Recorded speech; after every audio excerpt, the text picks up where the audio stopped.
Tahukah kamu cara memindahkan benda padat seperti kerikil, batu bara, ataupun semen dalam jumlah besar di sebuah industri? Apakah menggunakan truk? Tentu tidak, karena akan menghabiskan uang, tenaga, waktu, dan pastinya tidak efisien. Dan pada video kali ini, saya akan menjelaskan sebuah alat yang dapat memindahkan benda padat dari satu tempat ke tempat lainnya dengan cepat dan yang pastinya efisien. Halo semuanya, perkenalkan saya Hoirul Ihsan Aliza dari Teknik Kimia B Indralaya dengan ujung NIM 066. Dan pada video kali ini, saya akan menjelaskan tentang Transfer of Solid Vibrating Conveyor. Yang pertama adalah apa itu vibrating conveyor? Jadi, vibrating conveyor adalah sebuah mesin yang berfungsi memindahkan zat padat dalam skala besar dan berkelanjutan yang digerakkan dengan cara digetarkan dengan frekuensi yang tinggi. Dan ini adalah contoh gambar dari vibrating conveyor itu sendiri. Selanjutnya adalah fungsi dari vibrating conveyor.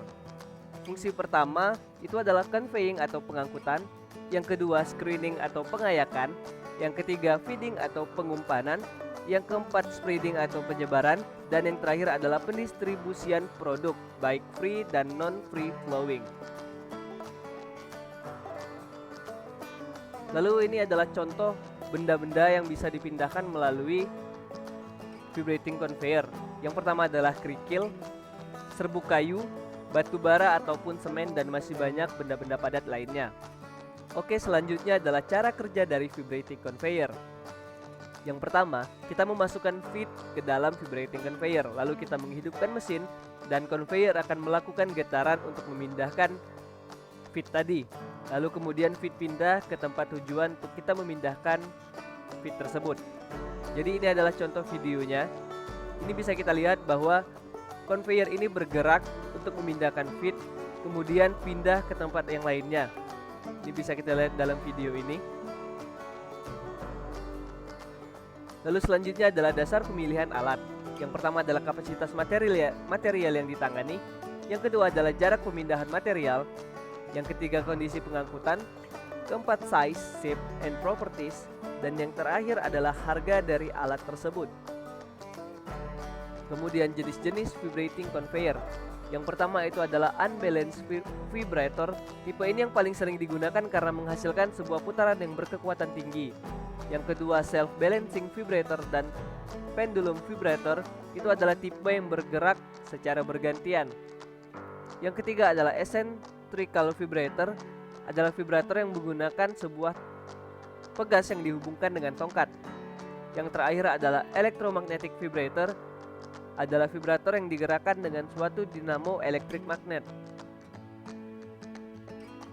Dan ini adalah bagian-bagian dari vibrating conveyor. Yang pertama adalah lintasan, penyeimbang, underbed atau alas, penggerak, pegas resonansi, pendulum elastis, motor penggerak, dan terakhir adalah penampung energi. Baik, selanjutnya adalah menentukan kapasitas dari conveyor. Bisa dilihat di sini bahwa ada sampel dari 4 vibrating conveyor yang akan dihitung. Kita ambil contoh saja untuk yang pertama. Yang pertama adalah kita menentukan P out dari conveyor tersebut. Dengan rumus yang digunakan, kita akan mendapatkan hasil P out sebesar 1,89 kW. Kemudian kita tentukan P in-nya dengan rumus akar 3 dikali V dikali 1 dikali cos theta, yaitu 690 dikali 5 dikali 0,81, hingga kita dapatkan P in sebesar 2,8 kW.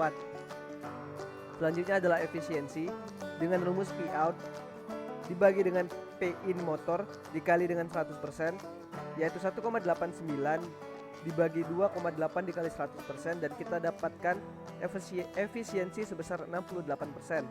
Kemudian adalah daya atau power dari vibrating conveyor tersebut dengan rumus P in motor dibagi 0,7, yaitu 2,8 dibagi 0,7, hingga kita dapatkan power atau daya sebesar 4 kW. Selanjutnya adalah keuntungan menggunakan vibrating conveyor. Keuntungan yang pertama adalah kapasitasnya yang tinggi. Kedua, standar kebersihan yang tinggi. Ketiga, mudah dibersihkan. Dan yang terakhir adalah pengoperasiannya yang mudah.